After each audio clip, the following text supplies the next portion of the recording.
एक लंबे समय पहले एक गांव में सृजन, ललिता नामक पति पत्नी रहते थे। सृजन उसी गांव में बड़े गैस सिलेंडर बेचता था। वो एक अच्छा और नेक इंसान था और दूसरों की मदद भी करता था। उसी गांव में एक छोटे दुकान में नीरज नामक एक आदमी छोटे गैस सिलेंडर को भर के उन्हें बेचता था। उसके दुकान को बहुत सारे लोग सिलेंडरों में गैस भरवाने आते थे। एक दिन नीरज सृजन को दूसरी तरफ बड़े गैस के सिलेंडरों को लेके जाते हुए देखता है। हर बार गांव को बड़े गैस सिलेंडर लाना बहुत मुश्किल हो जा रहा है। अगर मैं भी इसी आदमी के पास सिलेंडर खरीदूंगा तो मेरा काम आसान हो जाएगा। ये फैसला करके उस तरफ जाते हुए सृजन को बुलाता है। सृजन, मेरे दुकान में बड़े सिलेंडरों की बहुत जरूरत है और पड़ोसी गांव से सिलेंडर लेके आना मेरे लिए बहुत मुश्किल हो रहा है। इसीलिए मैं सोच रहा था कि अब से मैं सिलेंडर तुमसे ही ले लूं। मुझे हफ्ते में 2 सिलेंडरों की जरूरत पड़ेगी। ठीक है, अब से तुम्हें हर हफ्ते मैं सिलेंडर दूंगा।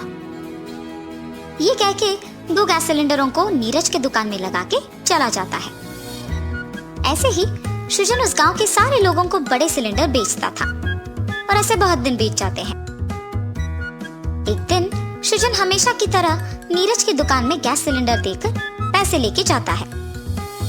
लगता है मैंने सृजन से बहुत सारे सिलेंडर खरीद लिए हैं और बाकी बहुत लोग भी ऐसे ही उससे बहुत सारे सिलेंडर खरीद रहे होंगे, ऐसे सोचते रहता है।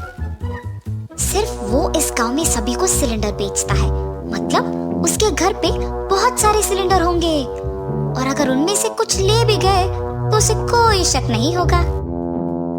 हाँ, ये अच्छा सोच है। आज रात मैं उसके घर जाके 2 सिलेंडर को उठा के अपने घर ले जाऊंगा। और उस रात वो उसके सोच के मुताबिक ही सृजन के घर से 2 सिलेंडर को चोरी करता है। तब से वो हर रोज रात के समय में सृजन के घर से गैस सिलेंडर को चुराता था। ऐसे ही बहुत दिन बीत जाते हैं। एक दिन रात को जब वो सिलेंडर चुरा के उसके घर जाता है तब वो सोचने लगता है, अब तक मैंने सृजन के घर से बहुत सारे सिलेंडर चुराए हैं और अगर मेरे पास खत्म भी हो गए तो वापस चुरा सकता हूँ, तो फिर उसे सिलेंडर खरीदने की क्या जरूरत है अब। इसीलिए मैं सृजन से कह दूंगा कि मुझे सिलेंडर देना बंद करे। अगले दिन सृजन गैस सिलेंडर लेकर नीरज के दुकान जाता है। और सृजन, आजकल बहुत कम लोग सिलेंडर खरीदने आ रहे हैं और गैस भरवाने के बाद भी वो लोग लौट के नहीं आ रहे हैं, इसीलिए अब से गैस सिलेंडर देना बंद कर दो। ठीक है नीरज, इसका दुकान तो हमेशा लोगों से भीड़ित रहता है। अब भी यहाँ बहुत सारे लोग हैं और ये कह रहा है कि लोग वापस नहीं आ रहे और सिलेंडर बंद करने के लिए भी कह दिया इसने। वैसे इस बात से मेरा क्या लेना देना। ये सोचकर वहाँ से चले जाता है और ऐसे बहुत दिन बीत जाते हैं। एक दिन सृजन उसके पास मौजूद सारे सिलेंडर की गिनती करने लगता है और बहुत कम सिलेंडर होते देख वो चौंक जाता है। अरे ये क्या, सिलेंडर संख्या में कम लग रहे हैं। मैं तो सिलेंडर को घर पे ही लगा रहा हूँ, तो फिर कैसे गायब हो रहे हैं ये। मेरी बीवी तो घर पे ही रहती है, उससे पूछना होगा कि मेरे घर पे ना होने के समय में अगर कोई आया है। ललिता, ललिता। जी, क्या हुआ? इतने जोर से बुला रहे हैं? क्या कोई हमारे घर से गैस सिलेंडर लेके गया है या गैस सिलेंडर के लिए कोई घर आया है? नहीं तो, कोई भी गैस सिलेंडर के लिए हमारे घर तो नहीं आया है और कोई उन्हें लेके भी नहीं गया है। आप भला ऐसे क्यों पूछ रहे हैं? कुछ नहीं, हमारे घर में गैस सिलेंडर की संख्या बहुत कम हो गई है, इसीलिए। सुबह तो हमारे घर कोई नहीं आता है क्योंकि मैं रहती हूँ। शायद कोई रात के समय में हमारे सोने के बाद आकर उन्हें चुरा रहा होगा। ये सुनने के बाद वो उसकी पत्नी के बातों के बारे में ही सोचते रहता है। ऐसे कुछ दिन बीत जाने के बाद भी उसे समझ में नहीं आता है कि सिलेंडर कैसे गायब हुए हैं। एक दिन नीरज की दुकान में सारे गैस सिलेंडर खाली हो जाने के कारण वो सिलेंडर के बारे में सोचते रहता है। मेरे पास के सारे सिलेंडर खत्म हो गए हैं, मुझे आज रात को सृजन के घर से कुछ उठाने पड़ेंगे। ये फैसला करके वो उस रात को सबके सो जाने के बाद सृजन के घर सिलेंडर को चोरी करने जाता है। नीरज जब इधर उधर देखते हुए सिलेंडरों को लेके जा रहा था तो वो फिसल जाता है और सिलेंडर नीचे गिर जाते हैं।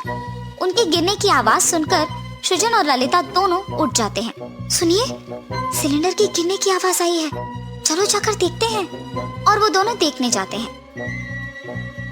रुको, कौन हो तुम? सिलेंडर चुरा क्यों रहे हो? ऐसी बात करते हुए उस आदमी के पास जाता है। वहाँ नीरज को देख वो दंग रह जाता है। नीरज, तो तुम गैस सिलेंडर को चुरा रहे हो? रुको, मैं अभी सभी को बुला के तुम्हारा सच्चाई बताऊंगा। अगर इसने सबको बुलाया तो मेरा नाम खराब हो जाएगा और सभी मुझे चोर के नाम से ही याद रखेंगे। अगर इस सबको होने से रोकना होगा तो मुझे इससे माफी मांगना होगा। सृजन, मुझे माफ कर दो, आइंदा से कभी नहीं होगा। अगर तुमने अब सबको बुलाया तो मेरा नाम बिगड़ जाएगा और सभी मुझे चोर ही समझेंगे। कृपया मेरी बात सुनो, ऐसे मत करो। ये कह के वो दुखी होता है। उसको ऐसे दुखी देख सृजन उसे माफ करता है। उस दिन जब तुमने बोला कि तुम्हें सिलेंडर नहीं चाहिए तो मुझे उसी दिन तुम पे शक आया, लेकिन मैंने कभी ये नहीं सोचा कि तुम ऐसे करोगे। तुम मुझसे माफी मांग रहे हो, इसीलिए मैं तुम्हें माफ कर रहा हूँ, लेकिन एक शर्त पे। तुमने अब तक जितने भी सिलेंडर चुराए हैं उनके पैसे मुझे देना पड़ेगा।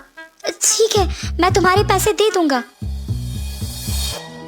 नीरज को उसकी गलती का एहसास होता है और वो तब से बड़े सिलेंडरों को खरीद के ईमानदारी से छोटे गैस सिलेंडर को भरते हुए और उन्हें बेचते हुए खुशी से रहता है। मेरे लापरवाही के कारण ही वो घर आके उन सिलेंडरों को चुरा पाया है। मुझे अब से चौकन्ना रहना होगा। अब तो उसने पकड़ जाने के कारण पैसे दे दिए, वरना क्या होता? मुझे ध्यान से काम करना होगा। ये सोचकर तब से वो उसका काम बहुत ध्यान से करता है और सिलेंडरों को बेच के आए हुए पैसों से खुशी खुशी जीता है।